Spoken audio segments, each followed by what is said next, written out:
안녕하세요. 중국어 성우 썬입니다. 大家好,我是썬. 먼저 한자 생각하는 순간 아마 대부분은 많이 어렵다고 느끼실 거예요.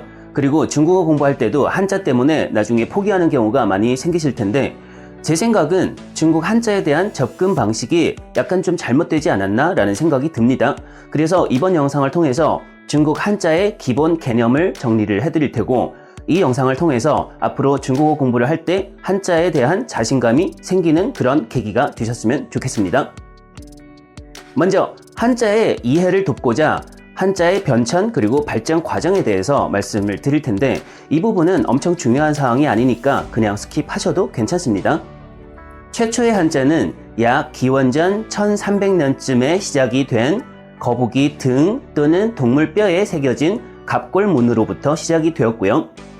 그리고 비슷한 시기인 청동기 시대에 청동기에 새겨진 금문, 진시황 진나라가 문자 통일 후 나타난 소전, 그리고 진나라 예서, 한나라 예서.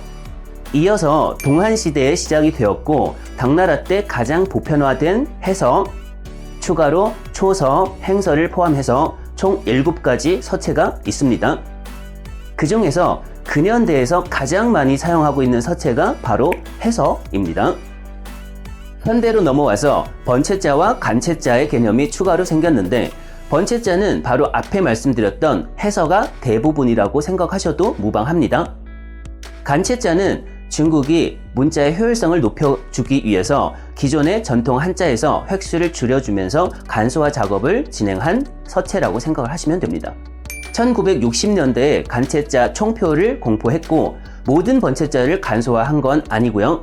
중국 현지에서 많이 사용하고 있는 한자 중에서 약 2200자 정도를 간소화했다고 보시면 됩니다. 그래서 중국 현지에서는 일부 지역을 빼고 대부분 지역에서는 공식적으로 간체자를 사용하고 있습니다. 그렇다고 중국인이 번체자를 못 알아보는 건 아닙니다.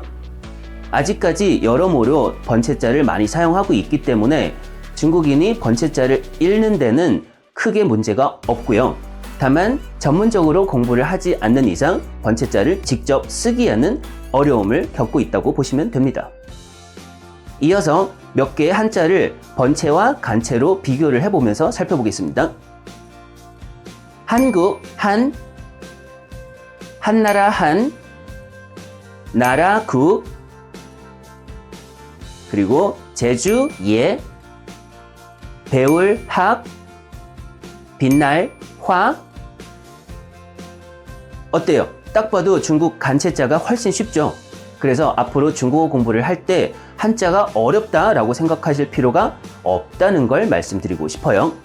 그럼 앞으로 저희가 중국어 공부를 할 때 배워야 할 중국 한자의 개수, 그리고 한자를 배우면 어떤 좋은 점이 있는지 함께 살펴보겠습니다. 먼저 한자의 총 개수는 약 10만 개 정도라고도 하는데 이건 정확한 기록은 없습니다. 중국 현지에서 가장 많이 사용하고 있는 상용 한자 1순위 2,500자, 2순위 1,000자, 이렇게 총 3,500자입니다.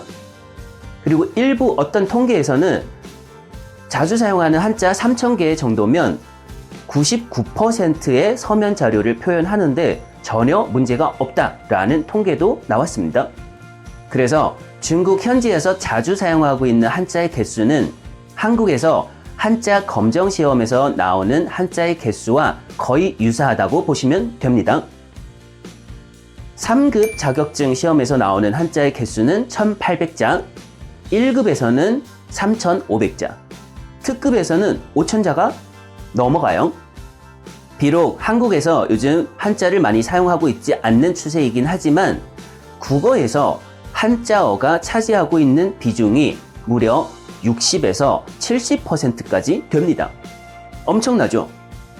그럼 중국어 공부를 하고 있는 저희는 한자어 이해를 할 때 훨씬 더 빠르겠죠. 그리고 국어 문해력 향상에도 자연스럽게 엄청난 도움이 될 거고요. 그리고 중국어 한자를 공부를 하면서 또 자연스럽게 한국 번체자에 대해서 눈을 뜨게 해주는 효과도 나올 수 있습니다. 나아가서 한자 자격증 시험에도 도전해 보실 수도 있다는 말씀입니다. 한자 자격증을 보유하면 어떤 혜택들이 있냐면 대표적으로 2005년도부터 대학 입시 시험에 한문을 선택 과목으로 지정이 되었죠. 그리고 사회 진출할 때 신입사원 채용 때도 가산점을 부여받게 되고요. 육군 간부 승진 때도 반영을 해줍니다. 여러 가지 혜택이 있는데 놓치기 많이 아쉽죠. 그리고 한자가 한국에서 여러모로 유용한 면이 많이 있기 때문에 그래서 아직 한국에서 한자 자격증 시험에 도전을 하는 분이 굉장히 많습니다. 근데 저희는 그런 분들보다 훨씬 유리하다라는 말씀을 드리고 싶어요. 결론은 더 어려운 한국 번체자를 공부하면서 한자 자격증 시험에 도전하는 거랑 더 쉬운 중국 간체자를 공부하면서 중국어 실력 확보 그리고 겸사겸사 한자 자격증에도 어드밴티지가 될 수 있는 것. 둘 중에서 여러분이라면 어떤 걸 선택하실까요? 이어서 그럼 한자 공부를 언제부터 시작해야 될까요? 라고 궁금해하시는 분들도 분명 계실 거예요. 제 개인적인 생각은 무조건 초반부터 시작하는 걸 권장드립니다. 물론 개개인마다 성향의 차이가 있기 때문에 이게 정답은 아니지만 너무 나중에 공부하는 건 비추예요.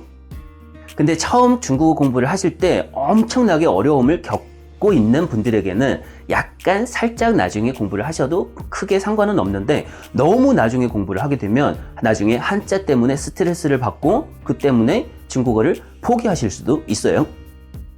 그리고 한자 공부 자체가 약간 좀 단조롭고 지루하게 느껴질 수가 있기 때문에 한자 자격증 시험 또는 중국어 HSK 시험을 겸사겸사 같이 준비를 하는 것도 괜찮은 방법이에요.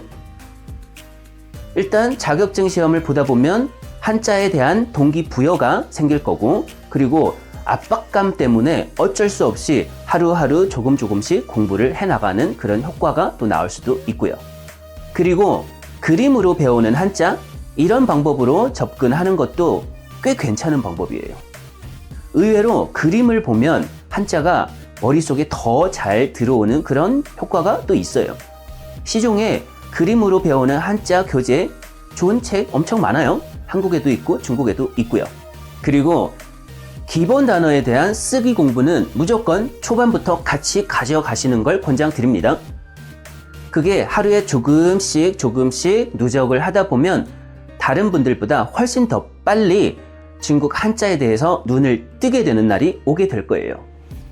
한자에 대해서 눈을 뜨게 되면 한자의 구성 원리, 예를 들어서 어떤 의미로 만들어졌는지 또는 어떤 발음, 어떤 소리로 만들어졌는지 또는 어떤 모양이랑 연관성이 있는지 심지어 또 한자의 부수가 무엇인지 부수를 딱 보는 순간 이 한자는 무슨 뜻이랑 연관이 있구나 라는 생각이 바로 나올 수도 있다는 얘기예요. 예를 들어서 말씀 언이라는 부수가 들어가면 거의 말하는 거랑 거의 비슷한 관련성이 좀 많이 있는 편이고요. 삼수변이 또 들어가면 거의 물이랑 많이 관련성이 있다는 거. 이런 걸 더 빨리 눈에 들어올 수 있다는 얘기입니다. 자, 하실 수 있어요. 여기까지 중국 한자 공부에 대해서 정리해드리는 시간이었고요. 앞으로 중국어 공부를 할 때 중국 한자에 대해서 두려움을 확 떨궈내시고 자신감이 생기는 그런 계기가 되셨으면 좋겠습니다. 그리고 한자 공부 관련해서 더 궁금하신 부분은 영상 아래 댓글로 남겨주시면 영상 제작에도 큰 도움이 되겠습니다. 그럼 오늘도 화이팅 하시고 짜요! 다음 시간에 또 찾아뵙겠습니다. 再见!